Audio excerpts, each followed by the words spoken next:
Hello folk, how you doing? Scotty. So I recently got the DJI Avata 2, which I'm absolutely chuffed with. I got it for my birthday. It was coming out actually a few days after my birthday. There are a few other things that I'm still waiting that's on pre-order I got for Wex, and it's basically the controller 3 and the ND filters. It gives you that advantage with the ND filters, especially. You slow the shutter speed down and get that sort of motion effect. Given the fact that this is the first drone that I've ever owned, I got the Fly More combo, which has got the 3 batteries, and I think that's worthwhile. The batteries, they run down pretty quick if you're, going at quite a pace and stuff like that. Part of that is obviously the bag that I got with it. Battery pack there, you can see that I've got the motion controller 3, of course the goggles 3, and of course the Avata 2 itself, which I've got one of the batteries actually plugged into it at the moment. You probably noticed I've actually got these 2 guards, these guard protectors. I actually just recently got these, so for a while I've actually been flying it without these guards. Like if I end up going straight into something, at least these will protect. As well, of course, something I just recently also received were these, which I'm going to have to do a review separately on. I'm not going to purposely crash into stuff,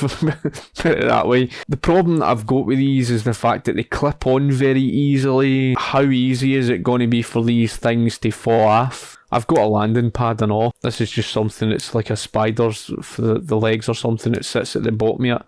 It'll strap round. Again, this is something I'm going to have to test out. The only thing about this is the fact that these wee legs that protrude. Now, if you're flying low and you fly over trees, you would need to make sure you basically cover at least the distance, the altitude. Now, I was obviously outside and I was testing it in the garden, testing the Avata 2. It's fairly straightforward to control with the motion controller, because all it is just movement with the wrist. I've been planning a shoot which was at Maybole at Culzean Castle, and I wanted to photograph it for that end, because I thought, wow, that would be a spectacular photograph if I can capture this in sunset. I didn't move these settings for the Avata 2 away from the default settings, and I tried to go the distance. Unfortunately, once the drone got round and it got up all the trees, the drone lost connection. That was just an absolute nightmare. And instead of returning to base, the drone decides to take a nosedive. Now, thankfully it was well cushioned, so there's no damage to the drone at all. The problem was, I had no clue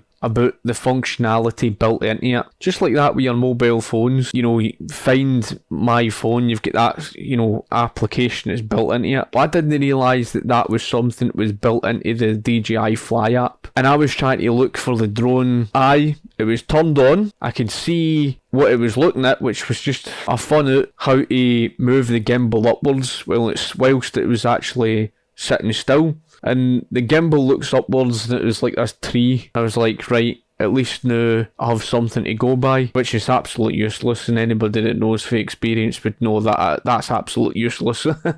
It's like there's hundreds of trees. I felt I lost it. I was absolutely gutted. I was down in the dumps. Thankfully, when I found out through the application where it's recorded the last coordinates, I was just so relieved. But from my experience, the original map that's built into it, it's not really that great. Okay, it's telling you you're getting closer to something, but it doesn't show you what way you're looking at, right? It's just a dot. Whereas the second map that's kind of built into it, the alternative map, because it has the radar, so that when you turn your head, the radar follows with it, and therefore the radar is pointing directly stern at where the drone is actually sitting, and you immediately, it's that trio there.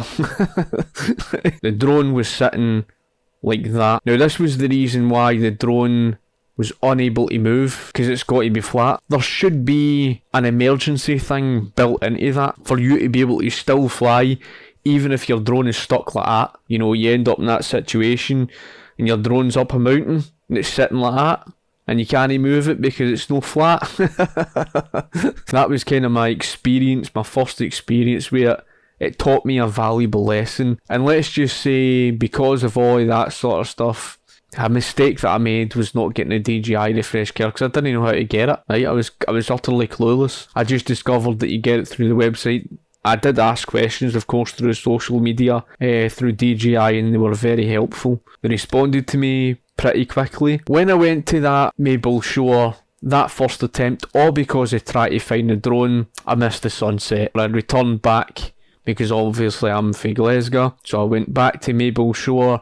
Unfortunately, on that second attempt, not only was I using the 70 to 200mm lens to try and photograph the castle, unfortunately the sun was just stuck behind the clouds, so I never even got taking photographs. I returned for the third attempt, so I did take some footage with the Avata 2 again, actually testing it, capturing a few photographs. Something else I just recently learned, head tracking function for me to be able to do the panning technique. I was just actually recording some of the Maybole shore. The shore was very different, the water was very, very still. I did of course record some footage with the Avata 2, which was a fantastic experience. During the sunset, I got some beautiful footage, and of course you could see all the tap of the water and just how still it was. That was kind of what I had in my mind. I wanted to find something like that as a composition to photograph the castle, but unfortunately that day it wasn't going for me because of the fact that the sun was behind the clouds and I just couldn't get in. So with the 70 to 200mm lens,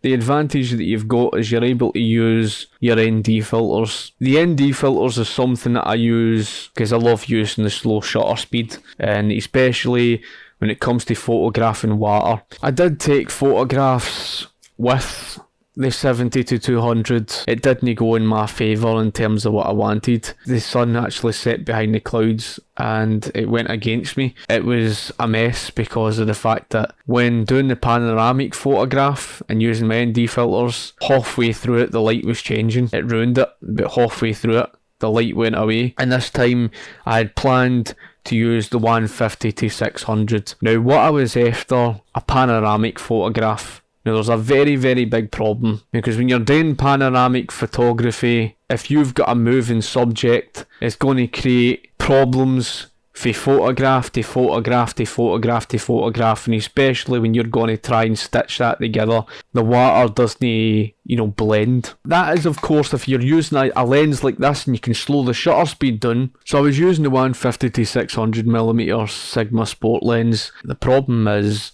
the diameter. I'm not able to use ND filters, so I wasn't able to use the slower shutter speed for it, so I had to compromise. So the slowest shutter speed that I could use was about 150, 160th or something like that, and therefore when I was doing the panoramic photograph, the water is obviously moving, it's not still. For photograph to photograph, it was kind of harder to stitch together. This is where I feel AI is a lifesaver. Any sort of woodland photography or any sort of photography where you see duplicate AI, it really is a saviour for that sort of thing. It's good for fixing things. I wouldn't use it for something extreme that's going to create a photograph that really isn't mine, unless of course it's something being creative that's not really photography, it's just something graphically that I enjoy, like my wee Sparta cat.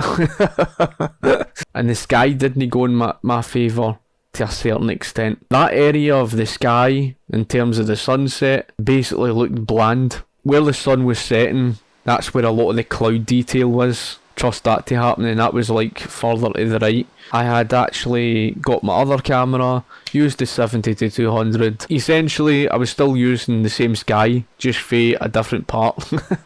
It worked. I managed to get this photograph. So yeah, I'm absolutely chuffed with that. My experience with the DJI Avata 2 in that location has been quite something else. I think the reason why probably lost connection, because I was looking on and I was doing the research and stuff like that. As someone else mentioned, that if you're near any power cables or that, interference can cause such a thing to lose connection. Maybe I was over the maximum altitude of height, because the default settings, I don't know if it sets it to about 60 or something like that. When I went to that location, looked behind the fence, and I did see that big power generator. I've had no problems since changing the settings. Tested the drone going up at a specific height. The only thing is, I've not really tested it gone the distance, and you can understand why I feel that kind of hesitancy. Thank you for watching.